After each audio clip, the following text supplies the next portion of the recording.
and upper Midwest swing states. Joining us now from Minneapolis, Senator Amy Klobuchar, a key supporter of the vice president. Senator, a lot of people were surprised on Friday to see not just President Trump, but former Vice President Biden in the state of Minnesota, a state that hasn't voted for a Republican for president in 11 straight elections since Richard Nixon back in 1972. But there's a reason. Let's look at the latest Real Clear Politics average of recent polls. Biden leads the president in Minnesota 48% to 43.3%, pretty close. So the question is, are Minnesota's 10 electoral votes in play? I don't believe they are, and I was so pleased that Vice President Biden stopped by. He was in Wisconsin, he was in Iowa, he is, as you point out, in Pennsylvania today. He's all over the Midwest, and seriously, Chris, he is ahead of Minnesota in many other polls by double digits. He's ahead in Wisconsin, where I am going today, bravely going as a Vikings fan to Green Bay to meet up with Tammy Baldwin, the senator from Wisconsin. He is ahead in so many states in the Midwest. Why? One, he's leading with manufacturing in a big way and buying America. Two, he has been willing to take on the fact that we are not two separate countries, that we must unite our nation, and that is really important right now in the Midwest, struggling big time with the coronavirus. And the last thing I add, suburban voters in the Midwest. After your debate that you moderated, where he interrupted you over 100 times, he took the stage and said, "Why don't suburban women like me?" Well, I can tell you, as someone that grew up in the suburbs, they don't like the lack of civility. I asked Corey about voter suppression, but I want to take a look at a case in Minnesota where traditionally the votes have to be received by the election board before the end of election night to be counted. But the state this year made a change and said that if votes are postmarked by Election Day, they can come in as much as 7 days later and still be counted. So by a 2-to-1 vote, a federal appeals court said those votes that don't come in by Election Day are going to be separated and kept separate until a court can rule whether they should be counted or not. That's a pretty dramatic change in the rules. Isn't that a legitimate challenge by the Republicans? Well, first of all, Chris, the Republicans and the Trump campaign actually agreed to a consent decree where we would do it differently so they could be postmarked by the election because of the pandemic.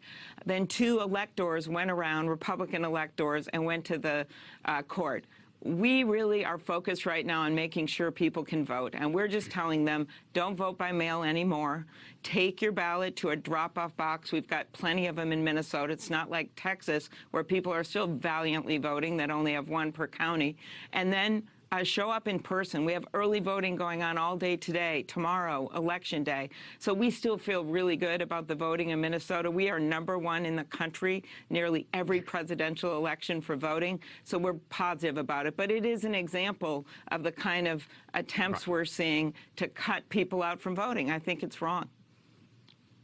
I want to talk to you about some issues. In the final presidential debate, Joe Biden said that he would, these are his words, transition from the oil industry. And during the Democratic primary debates, when you were running against Joe Biden, during one of them, he said he would eliminate fracking.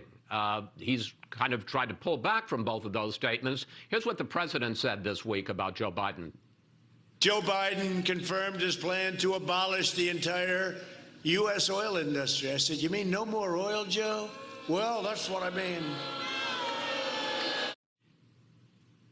Biden says he wants 0 net emissions of greenhouse gases by 2050. Fact is, if you're going to really do all those things that he's talking about, it's going to hurt a lot of people who depend on fossil fuels for jobs. Well, let me clarify the facts, first of all. He has made very clear that he is not against fracking. He just wants to have safety rules in place. And natural gas is a major he said, well, wait a minute. fuel. I mean, again, let me just, Senator, let me fact check. Okay. He has said he will not allow any new fracking on federal lands.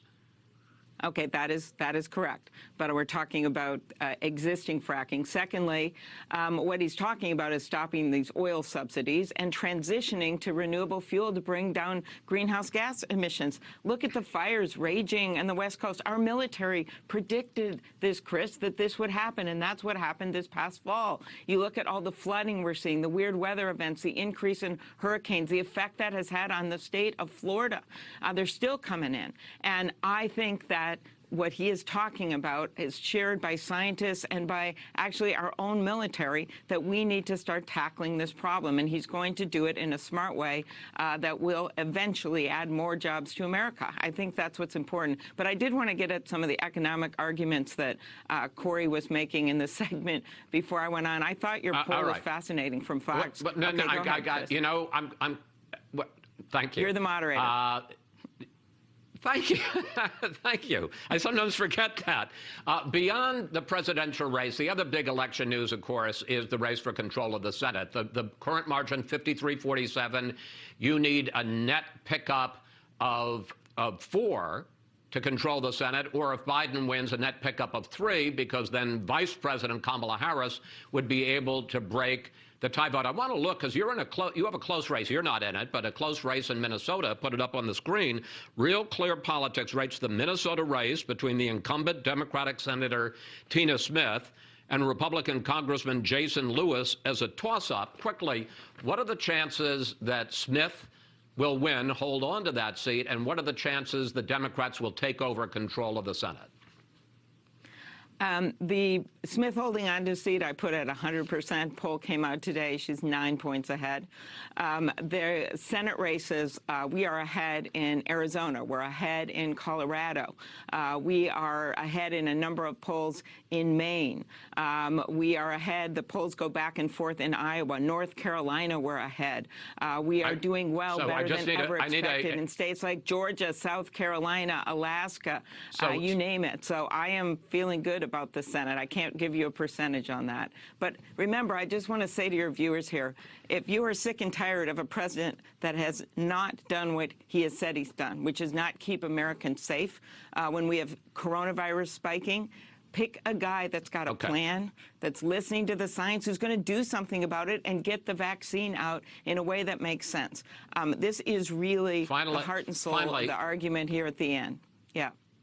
Senator, as you said, I'm the moderator, or in this case, the host. Senator, Joe Biden and you ran in the centrist lanes during the primaries, but it's been interesting watching what's happened in the last few days.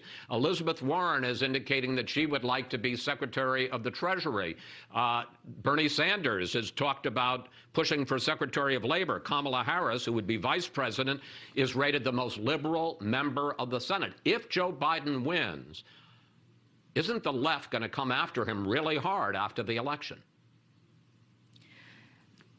Chris, right now, Joe Biden is focused on uniting this country, and our party has stayed united. But what I think is really important to realize, he has brought in people like John Kasich, former governor, Republican governor of Ohio, Cindy McCain campaigning for him. Yeah, but he's not going to be in the cabinet. I'm talking about Elizabeth Warren as Treasury Secretary, or Bernie Sanders as Labor Secretary. I have no idea who he's going to pick for the cabinet.